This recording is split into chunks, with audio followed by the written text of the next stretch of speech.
At a certain point, Helena Egan says, we need Mark S. to complete Operation Cold Harbor, whatever it takes. Why specifically does Mark need to be the person to do this? Clearly, he's much more connected to this company than we think, because now the implication is that they faked his wife's death to get him to be severed and to do this work.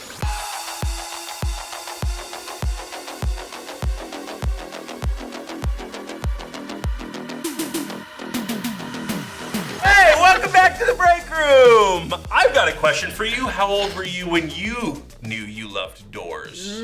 That's right. It's time for our long-awaited discussion of episode 2 of Severance.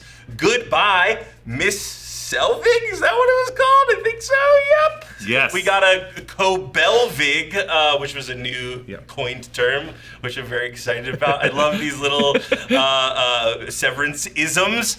Anyways, I am Innie John C., and joining me to answer all of your questions, and then some, it's Erik Voss. Howdy, Erik V. I don't know what happens the other half of my day.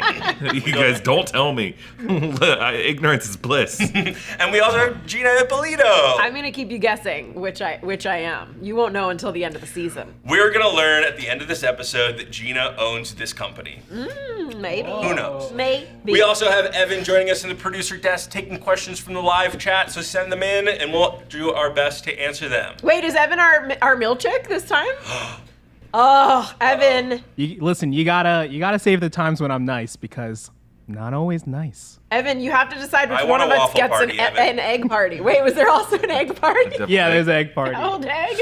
What would be your benefit? What's the perk you guys would be working for if you're in the Innie Severance? Egg party was weird sex party, right? I'm so excited for Zach Cherry to meet his fake ass family. Whatever actors they bring in to be like, this is your wife and child. That would be the perk that I'm It's gonna be a big name. I think his wife is like you know how they had Laura Dern voicing the spouse on White Lotus? Yeah. Or we haven't Keanu seen Reeves did the building. That's right. It's gonna be someone big who It's plays gonna his be like wife. Angelina Jolie. Yeah. It's gonna be like, this is your wife, Angelina J. Give us Ben Stiller in drag or you're a coward. We also want to shout out everyone finding us as we do Severance coverage. A lot of new viewers coming to the channel. Thank you so much. It's been great to talk about such a sort of mystery-packed show. So thank you to all the folks in the trash bags who've also been watching this whole time. We love both of you guys. And shout out, we're getting some super chats on YouTube as we do this live. Arthur Dennis sending in $5 saying, I love you guys, watch you every day. You're my second family. Love from London. Thank you so much, Arthur. Am I the drunk Means a lot. uncle? Yeah, I think so, Gina. Great. That's a fair Great. assessment. In my day, I could go to the alcohol store and get a pack of smokes and some Jim Beam for $2. They call it the alcohol store? That's what they called it. They were all Living generic. in a Lumen world. What was the door place called? It was called like Oh, Great Great Doors. Doors. Great Doors. So good. Yeah, well, I mean, that's the best name for a door store that I know of. Those doors looked great. Hey, Thor 4, door store. 4 more years of, So Anyway. let's get into this episode 2. What did you guys think? First off the bat, we had the sort of Innie episode 1, and now we've got the Audi episode 2. I liked this. It was fun to kind of look back at some of the scenes from episode 1 and see how these pieces fit together. This is what I wish the Acolyte did. Remember how they had the different perspectives, but they separated it by like 3 or 4 episodes? So like you had an episode 3 and then an episode 7 that gave greater context. I like that we got it right away. There's really good fan service being done on the show. They kind of know their audience really well, and they answer questions right away. And I think the biggest questions I had after episode 1 were like, okay, what's going on with the Audis right now? And we got all those answers right away. But then they open up even more questions about Lumon, about what Cold Harbor is, about like what's going on with Christopher Walken's character Burt. Like, why is he stalking him? So there was probably a bit more that I wanted like explored about Lumon. Like there was a lot of weird Lostian crazy White Rabbit shit in episode 1 from that animated intro. And here it was like the cover-up episode, but you really have to scrutinize some of the set details, I think, to see some of the creepy aspects of Lumon Industries and learn more about it. Just from like Helena Egan's long walk shown from the outside across the executive floor of Lumon, that huge boardroom of Lumon, like huge. There's like 50 seats at that boardroom table. Why does it need to be that big and so empty? Right no, now? and especially we got references to the board when we heard the Mark sort of tape being played back, and no one was really there, but we heard like, oh, the board is going to give Mark what he wants.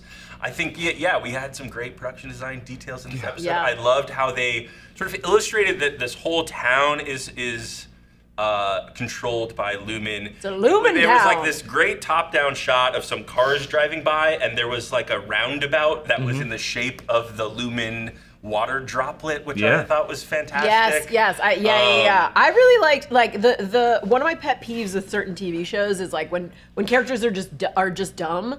So when you like seriously when it's like not dumb but like, hey, how could you not have realized that? So when Mark is talking to his sister and he's like I was still holding the picture, and Doofus brother-in-law was like, yeah, it was probably about the baby. You meant the baby's alive. I was like screaming, like I was like, no one is gonna. And then immediately the sister was like, maybe. And then she Devin was was like, great in this yeah, episode. I was just like, oh, and clearly like they're presenting it like Mark also sort of thinks this, but he doesn't want to admit it. And I was like, thank God they're not just being like, yeah, that makes sense, the baby, and let's never bring it up again. Like his sister was like, yeah, but what if it wasn't the baby? We should still like investigate. And this is what I love about the show, because Audi Mark, like he didn't experience that. He didn't experience him putting the pieces together and running out into the room and yelling, she's alive. And so he would probably have some natural skepticism. But I think by the end of the episode, when he runs into Kobel, or I guess Selvig, I think that her non-answer was enough for Mark. Yeah. And almost running him over. Right. Yeah. I think at the end of season 1, I really felt like the best shows do this. They bring you to the point of what you think is going to be world-breaking revolution on the show. And then they pull you back from that brink. Absolutely. But you really think, whoa, the world has permanently changed. He was able to get out the words, she's alive. And I didn't even think until the start of the season that they could interpret that any other way. Same. And so my heart broke how they had to take 2 steps back now. But it makes perfect sense for Mark's character. It's not that they're stupid. It's that Mark is still grieving. Yeah, And he doesn't understand the stakes of what Lumon is doing to his innie and all the innies. And he doesn't know the psychological torture that's happening down there. All he knows is he lost his wife, and he cannot, like, every day feels like a year, right? He was choking on her ghost, is what Milchick said he said to him. That was what a heartbreaking phrase. And I wonder how much of that is true. Obviously that was Milchick trying to manipulate Mark to come back to work. And Mark said he didn't really remember what he had said when they had first talked. It's been a couple of years now that Mark has been severed. But truly, like, sad. Well, and I think when you're going through trauma like that, you don't remember everything that happens and everything that you say. It's a blur. I definitely gone through periods in my life where it's like, oh shit, what were all the conversations I had during those months? Like, what exactly did I say as a result of my grief? Like, yeah, it is kind of a blur. And I think it is like, it's completely emotionally justified for Mark to go back to Lumon. It breaks our hearts, and we're so frustrated. But yeah, he's in a natural state of skepticism, but all he thinks is like, I don't know how I feel about this job, but like, whatever, they're helping me not think about my wife. Yeah. Which on the surface sounds great, but I was thinking about it today on the drive to work. Would actually take you twice as long to grieve, right? Because if you're grieving and you've got a sort of anyone who's ever lost anyone, that you have to go through it, and if you're only living half of your life, like if he's only Mark, when after work and then in the mornings, it's gonna take him twice as long to actually grieve his wife. So really, he's drawing it out. Yeah. So before we kind of dive into more of these types of questions, one of the segments that you and Evan dived into last week, talking about episode 1, is sort of like, hey, what are we learning about Lumon as a company? I think there was a little bit more of that in episode 1 than there was in episode 2 of this second season. But, the big question is like, what is Lumon? What are they trying to do? What is their goal? And, like you pointed out this interesting moment between Jane Egan and Helena Egan. Do you want to talk about that a little bit too? Yeah, the fetid moppet of it all, and the Cold Harbor of it all. Cold Harbor was a detail that we talked about, in the breakdown, but it's, what Mark's task file is. But this moment with Jamie Egan was like super creepy to me, but super revelatory. Jamie Egan in the season 1 finale seemed like kind of this almost, I hate to say it, Biden-esque kind of just, you don't know where his head is at. Doddering old man who, but far creepier, I would say, in the way he was talking to Helena before her big speech. Now he has this like unbridled rage and disgust. Yes. Fetid moppet is, I think, my new favorite phrase. Yeah. It's like foul child, you know, like there's something wrong with you. You have a stench of rebelliousness. But fetid moppet is just so antiquated. Yeah. And it felt like he was trying to say it in a way that was getting down to the core of whatever Annie. He's like, he wants to make sure that Annie can hear him say Yeah. this. But then her cold response of just, father, almost felt like reprimanding to a fetid moppet talking back to her. And my interpretation, and you'll see this in the Easter egg breakdown that's going to be coming out to the New Rockstars channel today, I think this is like different generations of Keir Egan that are being like reincarnated through. I mean, this is a theory a lot of people have online, but really this is like, if James is the 8th CEO of Lumon, Helena will be the future 9th CEO of Lumon, the heir in the wings. It's Keir 8.0 talking to Keir 9.0, and 9.0 saying, whoa, stand back 8.0, you're obsolete, you're about to go to the revolving. Remember who you're talking to. I'm a more distilled version of you.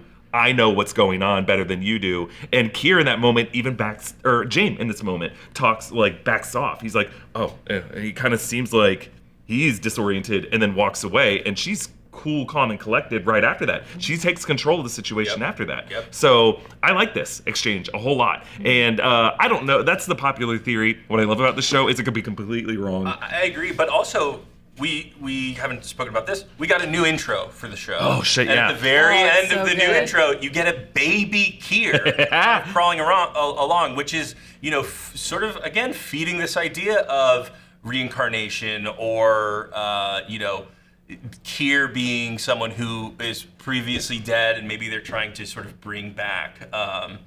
So I thought that was a sort of interesting detail in the Is opening that, sequence. do we think it's supposed to be a baby Keir? That was I think my it is. Is it interpretation. clear? Okay. I think it's definitely baby Keir based off of the beard. Okay. And what was cool about this whole intro is like, earlier in the intro, Audi Mark, and I assume the pajama Mark is Audi Mark. Makes Any Mark always Yeah, wears a suit. yeah. Pajama Mark is like the alcoholic, depressed one. Also, like the season 1 intro was about any mark, so Yeah. it makes sense that. I think there's a moment where he sits up and he's surrounded by faceless babies. Yeah. And at first I was like, oh, this is about him and Gemma's struggles to conceive. He's just haunted by, he wants to have a descendant and he can't. And we still think Miss Huang might be a descendant, might be a child. But the fact that one of those babies at the end has the face of Keir Egan, has the head of Keir Egan, and I pointed this out in the breakdown, he does like this quick shift. You see this, Gina, on my computer here. Like he turns his head and the snow drops off suddenly as he like looks up at Mark. And it's so creepy. It's almost like creepy baby turning at camera in like horror movies, and I think what he's finding out is like all of this is like a design to reincarnate a new, like kind of an immortal, deathless, revolving, not dying, but a revolving vessel of Keir Egan to live on. I love a creepy baby. Love a creepy baby. That's an insane thing to say. And so, that kind of brings us to another revelation that we got, which is at a certain point, Helena Egan says, we need Mark S to complete Operation Cold Harbor, whatever it takes. And so there's two elements to this. One is, what is Operation Cold Harbor to begin with? But secondarily to that, why specifically does Mark need to be the person to do this, right? They have 4 people working in microdata refinement, and they brought in 3 new people, a few days ago when this conversation is happening, or maybe it was a few days. This episode played with time a little bit. I think it would have been a few days afterward. But like, why Mark? Why does it have to be Mark? Yeah, that's a good question. Do you have thoughts? No, I mean, I was gonna say, like, clearly he's much more connected to this company than we think, because now the implication is that they faked his wife's death, obviously, to get him to be severed and to do this work. Like that to me is sort of the implication. Like, it wasn't just she happened to be in a car accident and they were like, oh, this is the perfect opportunity to get some random man to do this. So either it's skill based. To me, it's either skill-based, he has a skill that no one else has, or it's DNA-based, and he's somehow related to the Egans, which would be fucked up if we found out that like he's Luke and Leiaing with with Helly. Helly. Yeah. But yeah, he's either like a descendant. To me, he's either some sort of descendant of Kier that they've been using, or he has some skill that no one else has, or some kind of type of grief that just kind of fell into their lap. Like, yeah, it's so interesting. They could have staged the car accident, and like I could imagine even Selvig / Cobel. Like you learned in the podcast that she was with Lumon since she was a child, or Evan? Did you learn that? Yeah, Stan Erickson, the show creator, says that at the end of episode 2, the like Apple like behind the episode, he says that Miss Cobel has been with Lumon as a child, or like I've been in this world at least. Yeah.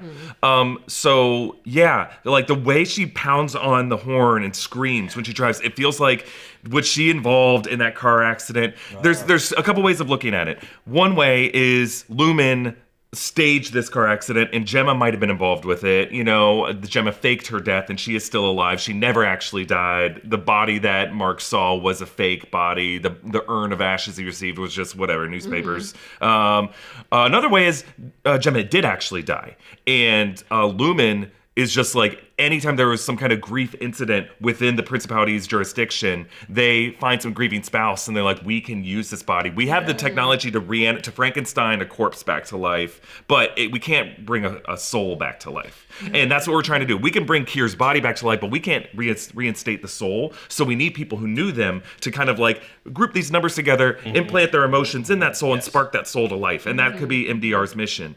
But we should point out, go watch the Easter egg breakdown. Cold Harbor has a lot of different meanings. Cold Harbor could be the car going into the ice that we saw in the animated intro of this episode. Cold Harbor is also a Civil War battle, and it was the last victory of Robert E. Lee, the Confederate general, against Grant's forces. And it was in 1864. And yes, there were other Confederate victories, but this is the last victory that Robert E. Lee led the charge on. And he wasn't leading the charge. He was under siege and basically mowed down Union forces. And some historians look back on it as, oh, Ulysses S. Grant clearly didn't care about expending lives, just throwing Union soldiers, and like somewhere between 10 to 13,000 casualties as a result. One of the bloodiest Civil War battles. So a lot of ways you could look at that, Gemma is a really interesting character, right? We haven't seen an Audi Gemma. I think it would be really hard in this world for an Audi Gemma to exist, right? Like you can't take her and put her somewhere else because she physically needs to go into Lumon. So you can't like hide her away somewhere. And this is like a relatively small town. Obviously the Lumon building is massive. We don't know how many employees there are, but it seems small town vibes to me. It'd be really hard to hide an Audi Gemma if she did truly fake her death. I think that'd be challenging. Maybe that ends up being the case. I do like this theory of reincarnation, right? If that's the mission of Lumon, is to like get their founder back. We don't know that, but it seems like there's some evidence there. I think it makes sense. And the Miss Wong of it all is also interesting. She says in a past life she was a crossing guard. Maybe she's a similar story, right? She got hit by a car and died, and now she's sort of like a V2 of this reincarnation plot or something like that. There's a fascinating history in America of 19th century con men who grew on to start companies and movements and cults and religions, and some of them got snuffed out through legal action, through political failures, through business ruin, through H.H. Holmes killing people. Others live on in the present day, and I'm not going to name names, but look at the business side of it. Is it John? It's John. Coca-Cola started in the 19th century as like a pharmaceutical tonic, right? Yeah. And it mixed it. It was just like a way to calm your nerves. And you can find all these old like advertisements at the turn of the century during the Victorian era. And I think this show is using those real world examples as a model of like 19th century con men came out of the Civil War when the country was in a very confused place and benefited off of those confusions, anxieties, like the Union was making really shitty deals with the Confederates to basically pave the way for Jim Crow to take over the South. You had a lot of westward expansion of a lot of people who were run out of town on the East Coast who basically created new communities in the West and basically wrote their own laws and shooed indigenous people off of those lands. And by shoot, I mean murdered them and stole their lands. And there's just like a whole history of like con men just faking it till they made it in America and built the America that we live in now. And they own these towns. They get all kinds of tax immunities and diplomatic immunities.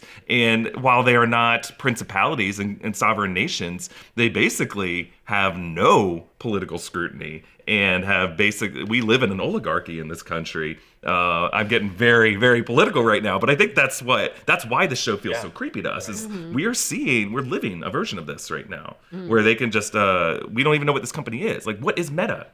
Like, what does Meta do? Is it a tech company? Is it a communication service? Is it a bank? Like, it's all of these things. And so they're impossible to regulate. So I think Lumon is just an interesting story of like, what if a con man at the end of the Civil War was able to fool enough people, make enough money, scare whoever the political leaders at the time were into looking the other way. And at the time, the Enlightenment, a lot of people were thinking like, there were Acres of Diamonds was like a big speech at the beginning of the 20th century of like, how can people live forever? Imagine Kendall Roy in season 4 of Severance, where he's basically like, what is the one most valuable thing to people is like, everyone fears death and death comes for us all. But what if we could say like, death doesn't come for us all? Then you're God, basically. And I think that's what Kirigan's mission was. Absolutely.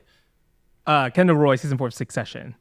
Did I say Severance? Yeah. Did I do the opposite? Too many S's. Too many That's okay, that's shows. okay. I'm so glad I did the opposite this time. I also wanted to highlight, I just want to jump back and maybe we can kind of wrap up the discussion on Gemma here. But Tree pointed out that, when Mark and Devin are in the diner, Mark says, if Rickon's body burned, do you think that this is like Gemma's body, it was burned in an accident or cremated? Like, it's an easier way to fake a death for sure. But does that change your theories if her body was burned up, or like does that give more credence to that being, because he seems very confident, right? Mark seems confident that he ID'd the body, but if it was burned, a little harder, right? I mean, we saw in season 1 of Stranger Things that there was like a dummy body of Will Byers that was like, like stuffed with cotton or whatever, and it was a realistic dummy. So I don't think the show is going to go that route.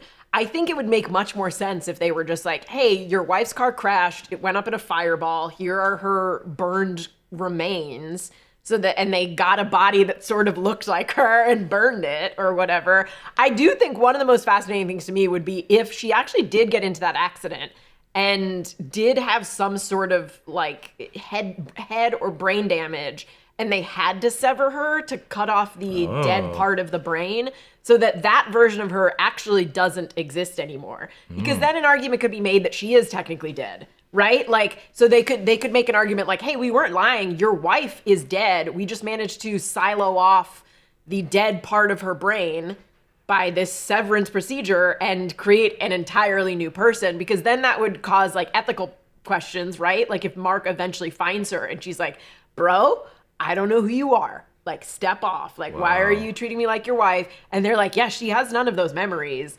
Because things like that in the real world do exist, right? Like if people get sort of head trauma, there is, like notoriously, if you get frontal lobe damage, your sort of like your whole personality changes. So if this was something where like maybe she did get in the accident and they were like, let's try this experimental procedure on this chick, and then like get a body that looks like her so her husband doesn't ask too many questions and burn it. Yeah. See, I'm thinking like if a body were burned like that, they don't bring in the next of kin to identify it. Like they use dental records, they use other ways to identify this must be the body. They wouldn't bring him in to the medical examiner's office and say, is this your wife? And he just sees a chart. They wouldn't do that.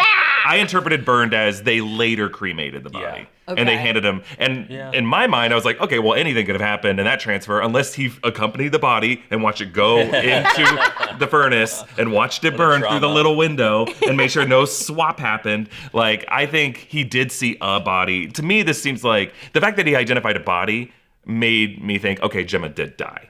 But they didn't burn the body. And I think Lumon would want the body, right? Yeah. If I don't think they took DNA and like did some kind of, situation where they cloned her or something like that. I think they wanted the body and needed the body. You think they got her body in a freezer somewhere in Cold Harbor? You know, hey.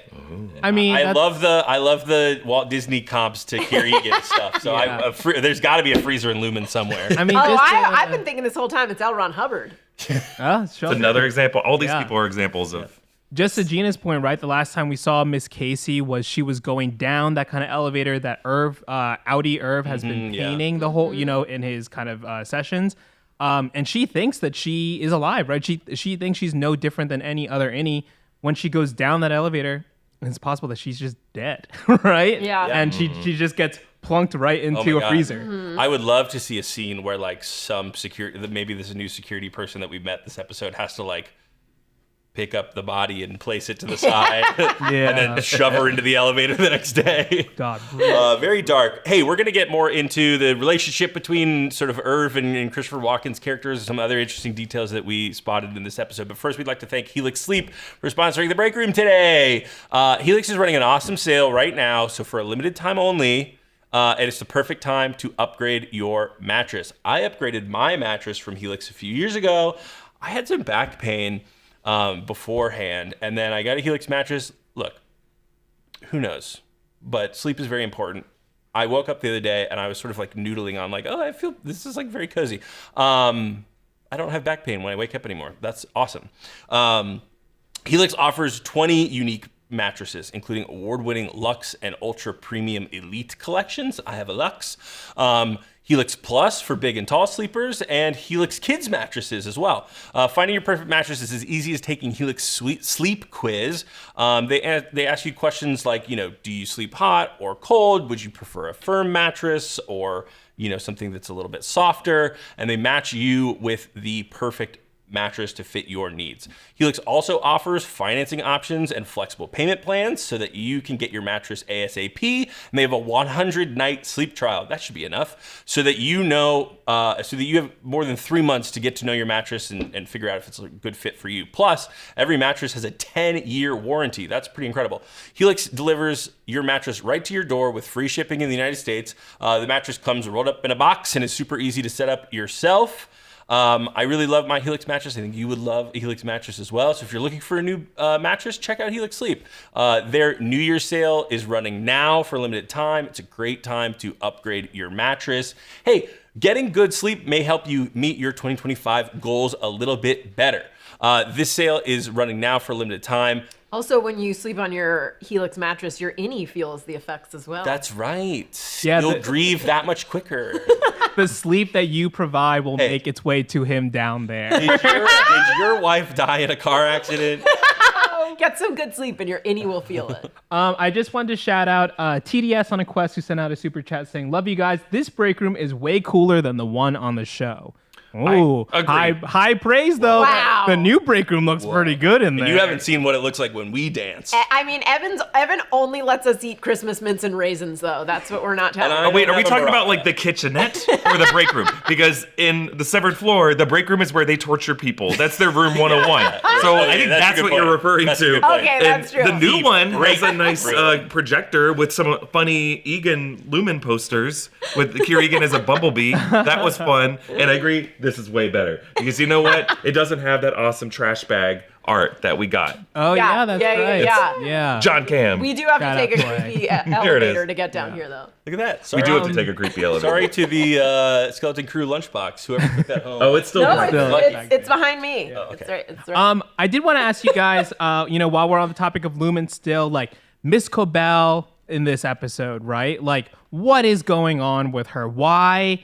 She's like, you guys fear me. And they're like, we don't fear anyone, but that's clearly a lie. I think, she's got something going on. What do you guys make of her in this episode? This is so great. She's such a good actor in this. Yeah, so good. This is the part of Severance that like I don't have a theory for, which is there seems to be a bunch of employees that are not severed that have extra information. Or in Irv's case, it feels like maybe he still knows more than he's letting on and is severed. So I'm very curious to kind of explore like what these people know, et cetera, et cetera. She clearly like did not buy the bullshit of we created a new department for you. Congratulations. But it'll be interesting to see if she like wants back in the cult or if she's now going to be like, it would be an antagonist to it. It would be so sad if we don't get more Selvig. I think she's we got will. to come back. We will. They know we want it. Yeah.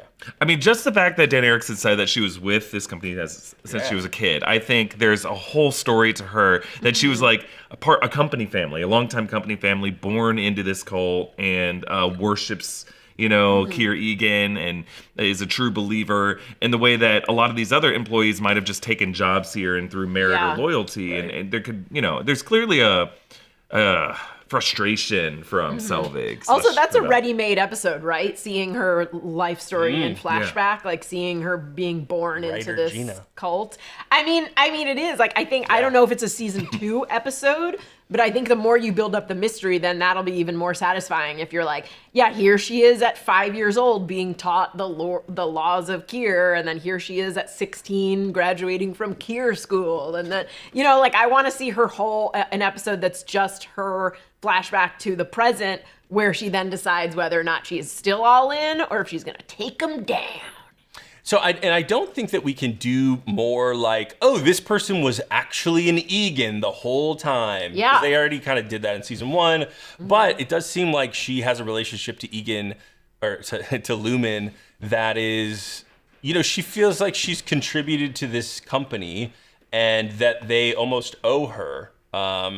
Which, I think makes sense if you've been somewhere for 50 plus years, if she was there as a child. Yeah. Which is true of again, because to me, the most like A to B comparison is Scientology. So to me, that's, not everyone who's a hardcore Scientologist is related to L. Ron Hubbard. Sure. And there are a lot of kids who are brought up in Scientology. Absolutely. Scientology is definitely one of them. Yeah. There's many. I'm just in LA, and it's right across from UCB Theater. So. Yes. Technically, they own the block, right? Don't they own the block where UCB Franklin is? They own a large chunk of it, yeah. So if you take classes at UCB, in a way, you're supporting the Church of Scientology. You help paying the mortgage. Is that all of us? That's me. Yeah, That's me. But that's like if you support any of the businesses in the LA area, the Church of Scientology owns those blocks. So if you go to Sharky's to get tacos on Ivar in Hollywood, you're probably indirectly also supporting. If you go watch a show at UCB, come on, you eat at Bird's. Bird's is one of the best restaurant bars. Only eat at the Bob's Big Boy from now on.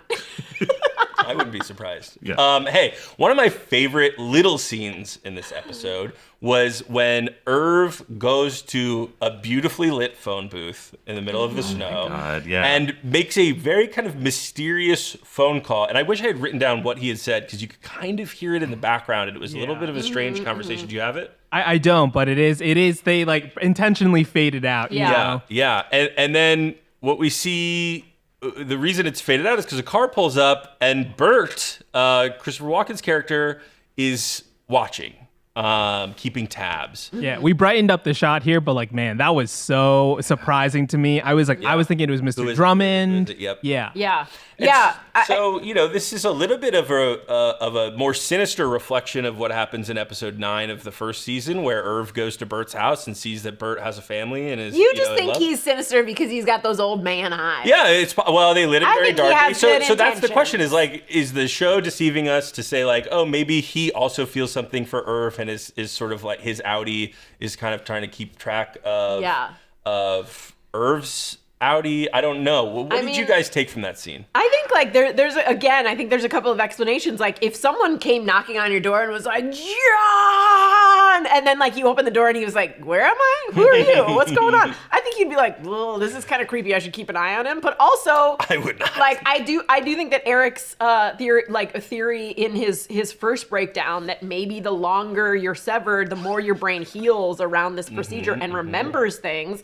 Maybe he had been dreaming about Irving for a while and was like, I'm dreaming of a curly-haired Italian man. And then all of a sudden he shows up at his door and he's like, you're the dude of my dreams. And now he's trying to figure out what it is. I mean, do you think they've made contact before, right? Because at the end, when we see Audi Irv when we see Irv in Audi Irv's apartment, he has this list of Lumon employees. Yeah. They're already mapped out, right? Seems and he like he's already trying to had take that them map down. And made. Yeah. Irv knew exactly where to find that information Yeah. in Yeah. the house. Yeah, I mean, maybe they're Yeah. two people who were both trying to take down the company from within. Right. Maybe they're these like anti-sever procedure people who, and all of a sudden, Christopher Walken was like, "Damn it, we're not supposed to make contact yet. I gotta keep an eye on him."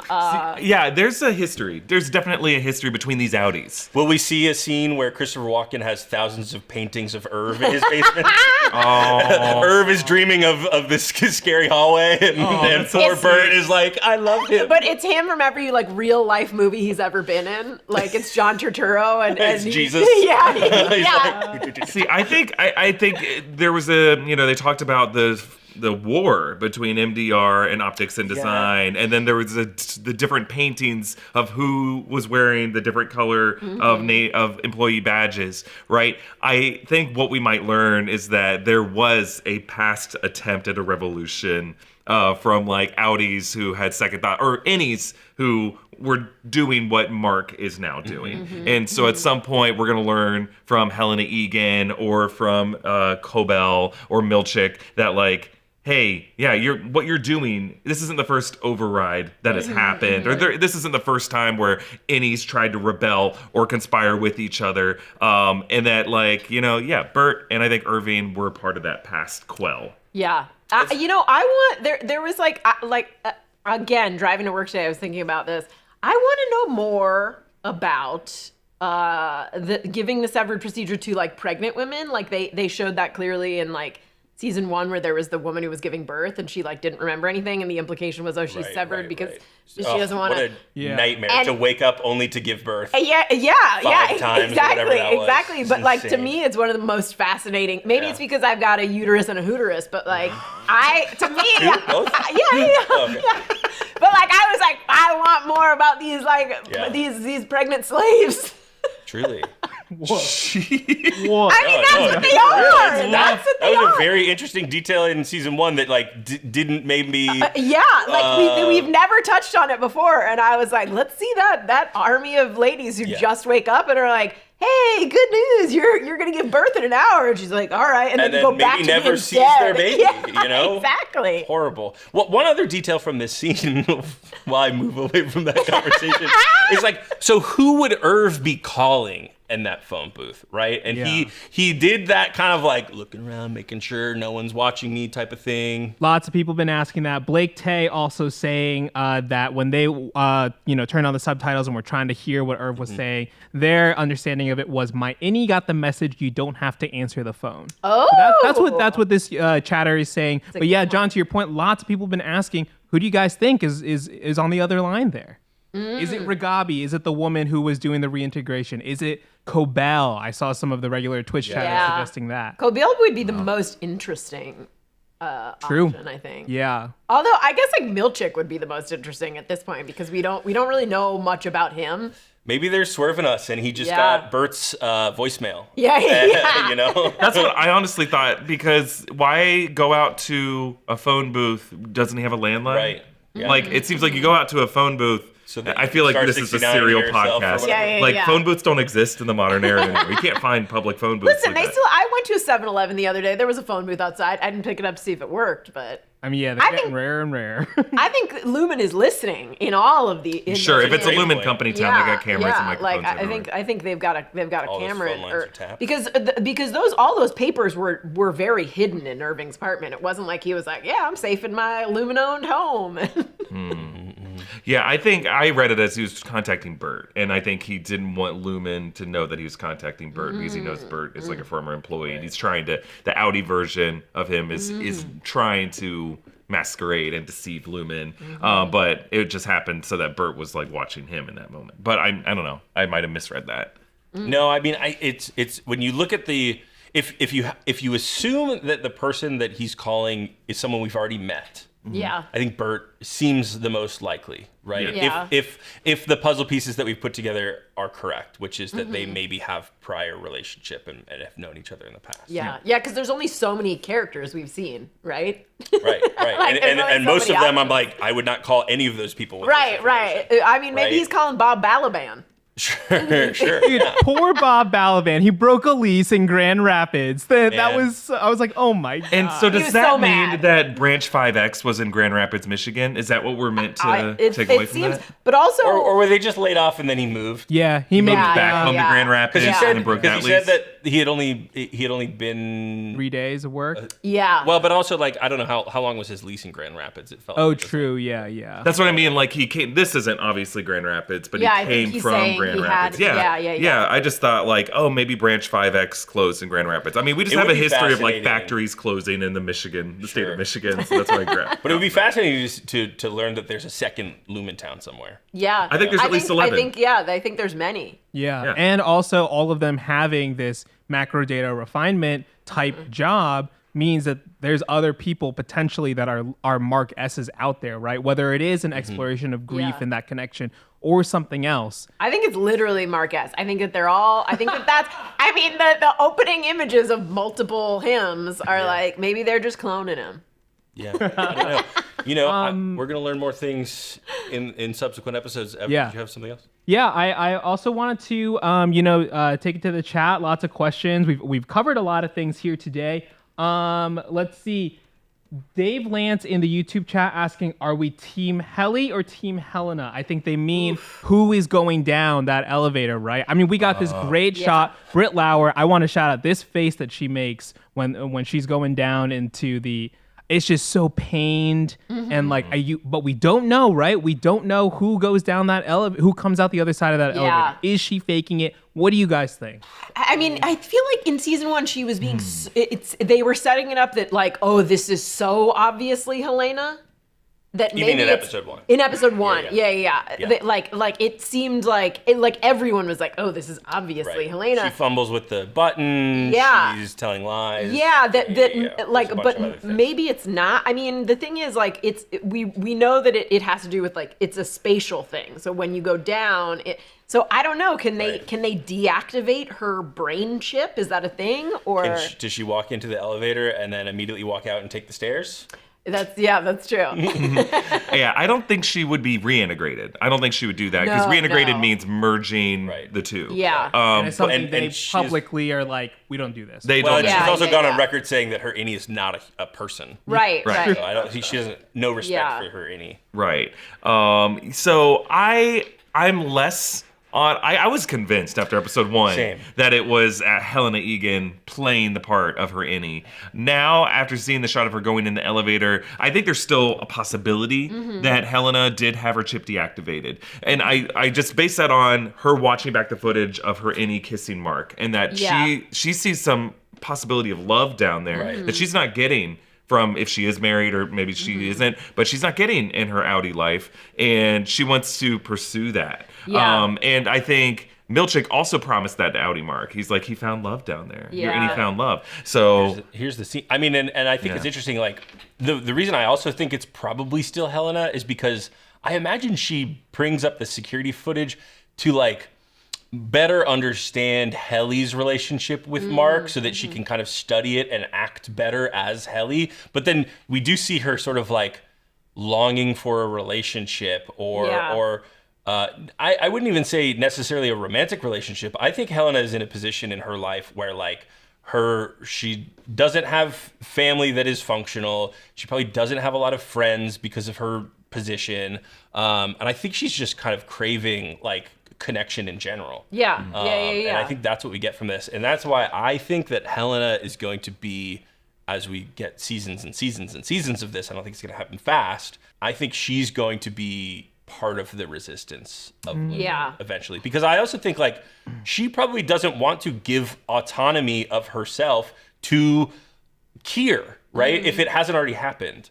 We keep talking about like Kier coming back or maybe like these people being sort of reincarnations of Kier or something like that. If I'm a human being and someone is like, when you become CEO, we're gonna fuck with your brain so that you become more like Kier Egan, I would be a little apprehensive to do that. Yeah, I love that because like even her undergoing this severance procedure, right? Something that the company doesn't kind of also looks down on as well. That is almost a fail-safe for her, right? It can be a way to reactivate a part of herself to prevent a full takeover from an Egan kind of mind wipe. There's a handful of people in the YouTube chat. Patrick Swells, Caldwell, John Answers, Liquid One, and Sarah Hatchadorian in the Twitch chat saying there was no ding when Helena went to the elevator. Oh, There it is. Interesting. Good catch, Yeah, chat. that is a good catch. So maybe that's on the. Eric seems convinced. I'm back on the Helena train. I think there was baby. so much evidence in episode 1 that it's Helena that it's like you can't backpedal and say, But no, it's Helly. but see, from a writer standpoint, that was what made me think it wasn't Helena. Because they gave so many, like her bringing attention to the, I was just like, oh, they're so obviously trying to make you think it's Helena that it can't be. Yeah. I think like they understand their audience and that a lot of people are going to watch this show at surface value and just think that something is a little off with Helena. So they might think, oh, maybe she's just a little guilty. And then really what they're doing is they're making... it's hard because they're kind of making the show for multiple tiers of curiosity of the audience. So I think they're giving us enough clues so that we feel validated when it's revealed, rather than they're trying to misdirect the 10% of us who are looking into these clues. I don't think they want to fool us. They want to fool the 90% of people who aren't looking into the clues. But you're right, it could go either way. And I'm trying to look at it from the other perspective. I'm trying to look at what I see as a blue and black dress as white and gold. And in my opinion, if you were to just read it as, oh, Helly feels guilty that her Audi is like the heiress of this company, I still think Helly R, as soon as she came through that elevator, would tell them, guys, this conspiracy is crazy. It's my fault. And she would sob in Mark's arms like, this is why I need to end all this right now. Like, because I'm too powerful on the outside. Just chain me up, tie me up. Maybe they severed her a second time and this is a totally new character. Oh my God. I had a little bit of that. I mean, but there's too because I much agree. context. I think it would I hard. agree she's not acting like Helly. Like, Right. I agree she's totally not acting like Helly. And maybe we're retrotting some episode 1 discussion stuff, but like, when she describes when she makes the lie and she says, I was in this, I think she describes it as like a drab or very boring apartment. Yeah. Wearing a safe that almost feels like Helena is being judgmental of people of a lower status and a lower class. And I don't think Helly would make that same lie. Yeah, Eric and I got into that a little bit. Yeah, about how she is talking about her experience on the outside. It does seem like she's looking down from this kind of sheltered lifestyle, very like elitist lifestyle that she's been brought up in. Like how much could one? I bought a batch of bananas for $18. That's a deal. Helly, I don't know. We're on the $10 a banana. I'm not sure. economy. I Helena, spoke that's to not- my gardener. My night gardener. My night gardener. Did you see the Reddit post that was? I will say, I don't know what Reddit post you're talking about. I have a night gardener. My gardener often shows up after sun has set because they're busy and the sun is a fucking short day. But if you lived in a frozen climate, they would not be there at Also, night. Night You're right, Gardener it's is LA. like the title of like a Steven Soderbergh movie. The night gardener. The constant gardener plus the night manager, right? There you go. It's like us thinking it was called Hidden Fences. The Hidden fences. I love that post. So someone like, hey, I am a night gardener. I work at night. So good. Agreed. When I lived in San Francisco, there was a night landscaper who worked at the DMV who would blow leaves off at midnight, and it made no sense to me. But also in California, you can work at night. Yeah, that's you're not going to true. freeze to death. You wouldn't have a night gardener in a frozen climate. And I just like the idea that Helena, when she was a kid, probably played baseball with some of the local landscapers' kids and tore up $1 million check in front of some kid. This is who we're dealing with. This is Shiv Roy of the Severance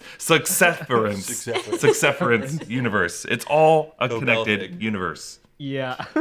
I think the last kind of question here that I think lots of people have been asking, what do we make of Mr. Drummond? You know, this new character we got that was kind of following Helena around. Is he a new head of security? Could he have been the guy in the hallway from episode 1? Is he someone else more closely related to the board or another Egan? I guess he wouldn't be an Egan because his last name is Drummond. I don't have it pulled up. He's an Icelandic actor. We don't have it pulled up, but we'll add it in post. But yeah, what do you guys think? And he also was following Devin, right? He was in the diner, and clearly he'll be keeping an eye on her. I think he's new to us, but not new. Yeah, you know, yeah. I think he's been around Lumon for a long time. Security makes a lot of sense. You know, this company is so into their secrets that they have to have a head of spies or whatever. Yeah, I'm the head of spies. This is my best friend, the night gardener. You know, as kind of like blends into the background as possible, and that's who this person is, sort of my understanding. But at the same time, I loved that Cobel was like, I don't need an escort, and she just walks out. Oh yeah, that I thought was interesting. Like they didn't trust her, and then they realized. I think there was a bit of fear of her. Like she's like, you're afraid of me, and I think it's because she is a company kid. Yeah. Like she has been with this company. I mean, maybe not more than Helena Egan, who's probably born into royalty for this company. But there's like a secondary tier, right? Yeah, she knows enough of their dirty laundry. If you think of any kind of Middle Ages country, there was the monarchy, there was the ruling class, and then right underneath that was the clergy, because like the king often had to, the only people they bent the knee to were the church. They would consider themselves absolute monarchs with a direct link to God, but you had the king, you had the monarchy. There was no really legislative body yet until things like a parliament. But then beyond that, you had like knights, you had the soldiers, the military, and then you just had commoners. And I think she views as someone like Harmony as like a clergyman, like a nun, someone who was born into this like religious order. And so they do fear her, but ultimately they kind of have to trust her and use her somehow and give her these positions of power. Like, but they're, they're bullshit. So if you're Lumon, do you kill Selvig? That's a good question. Because you're worried that this is going to get out? Do we see a severed Cobel back at Lumon in the same way that Gemma has sort of died? Too many car accidents, maybe? I don't think so. I think to sever someone, it requires a buy-in by the Audi. It requires, yes, you're manipulating their free will and their intent, but I think severing is not a good method of controlling an Audi. Like, if you really want to do that, you chain them up. To have someone come in through that elevator to the severed floor, it means their Audi is a willing participant. And I don't think Cobel would do that. I think they're going to keep her alive because she is useful to them. A true believer like that, you can use to do all kinds of horrible things. You're right. We just saw how good Milchick was at manipulating all of these Audis into going back to work. So, maybe their manipulation tactics are good enough they can get Selvig back. Yeah. I also think there's a type of person that like would never think she would betray them. Like I think if you're the leader of a cult, or if you're the heads of a cult, you're not thinking like, well, we fired her and she's going to be mad and then she's going to go and air our dirty laundry. They're probably thinking like, look, we've had her under our thumb since she was a baby. There's no, like, she'll be mad, but she'll get over it, kind of thing. I also think they just wanted to follow her to her car because she's a klepto and she steals things. And they were like, she's going to steal our paper clips. Also, Berg in the chat and Kevin Weezy pointed I don't want to hear from Burt. Cobel and Selvig driving a white rabbit, kind of like White Rabbit in Alice in Wonderland, leading us down the rabbit hole. Love that detail. Another lost episode. Just to jump back, an audience theory about Burt and Irving. I'm behind the chat, and we touched on this a little bit, but I want to shout it out. Boom Slang saying, I wonder if Burt and Irv used to use that phone booth to communicate at one point to each other or an ally. Burt wanted to reach back out to him. That kind of using that phone booth as some type of like drop message system. Sure. Really interesting. I think that's possible. It could be Irv. I mean, it could be anyone. I think like that's a fun theory. I would only put it aside because if that was the case, Burt might just jump out of his car and be like, "Hey, bud, like, what's the deal?" I don't know. Maybe they don't want to be seen in public together. Yeah. But maybe they can't make contact. They're like that careful. I like that theory a lot. Yeah. All right, as we kind of wrap up here, I guess I have one final question for all of you guys. I think this is really important going forward, so kind of put a lot of thought into this one. But if you could be any kind of door, what would you be? I mean, I was gonna say when that question was posed, and I in my brain was like, what kind of door would I be? I would do like a more of a Japanese style sliding pocket door. So when he said pocket door, I was like, ooh, I'm kind of with you. Yeah. I immediately thought revolving door because they seem the most fun. Like everyone's excited when there's revolving doors.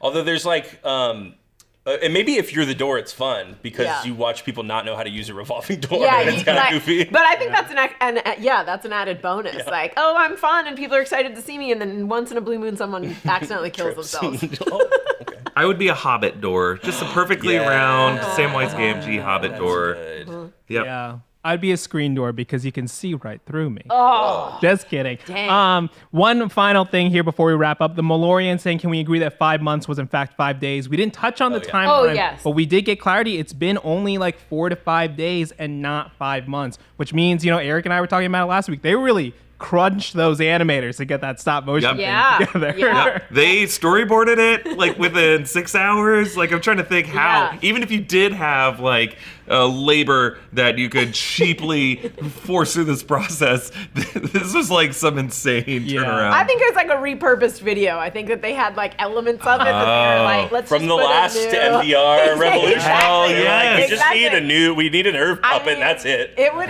explain why the newspaper is so shoddy. That was one of the details from the podcast was that the showrunner was making himself laugh because Lumon would have written that newspaper article and then also gone in and redacted certain things. Yeah. It's just So like, funny. you could have so just great. written the article to not have to. Yeah, absolutely. I mean, it's so goofy. I'm very excited to see where the show goes. I immediately when the episode ended, I'm just like, I want more. Yeah. You can't wait for episode 3. And I mentioned this, I think somewhere where I talked about this.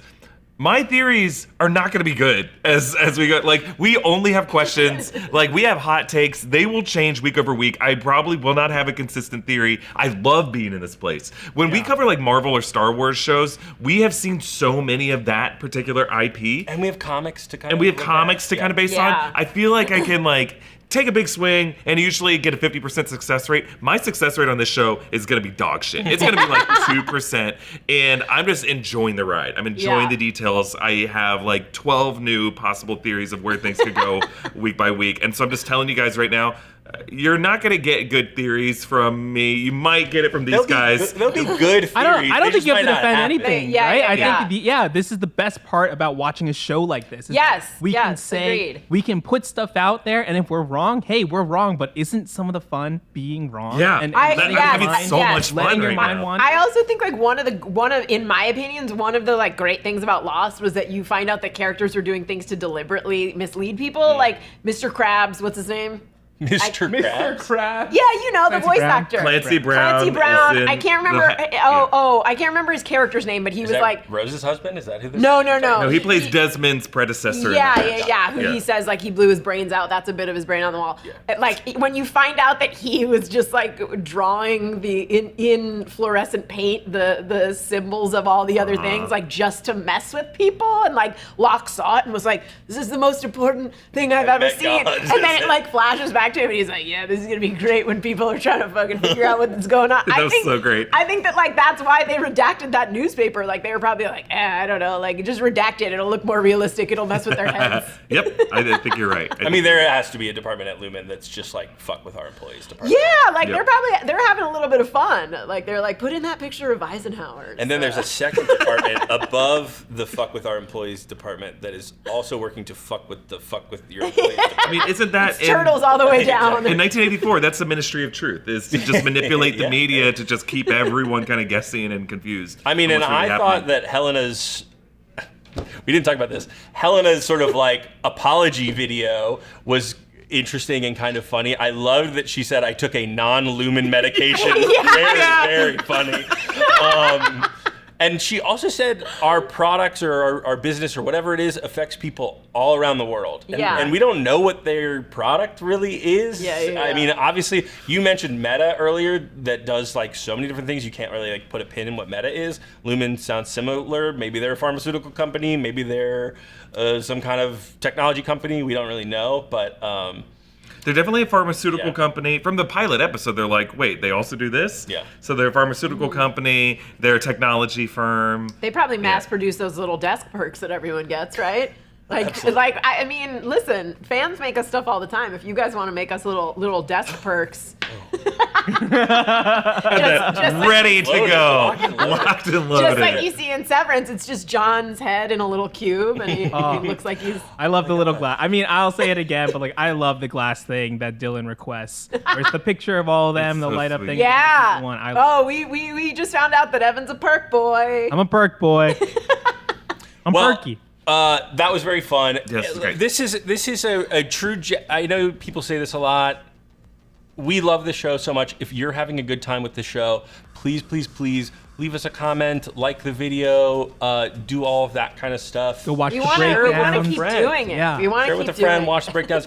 It really changes the way that we're able to cover shows. Yeah. If we don't let this turn out like our Doctor Who coverage did. It would be a bummer to not continue to do this with you guys. We love having these conversations. Make sure to subscribe to the Breakroom channel on YouTube. Give us a follow on Twitch. We do these videos live. Obviously, if you're watching this live with us right now, you know that. Please follow Breakroom NR on all the socials. We're on Threads. We're on Blue Sky. We're on YouTube. We're on Mastodon? I don't think so. On John's January 6th Truth Social. and my True Social feed. Yeah.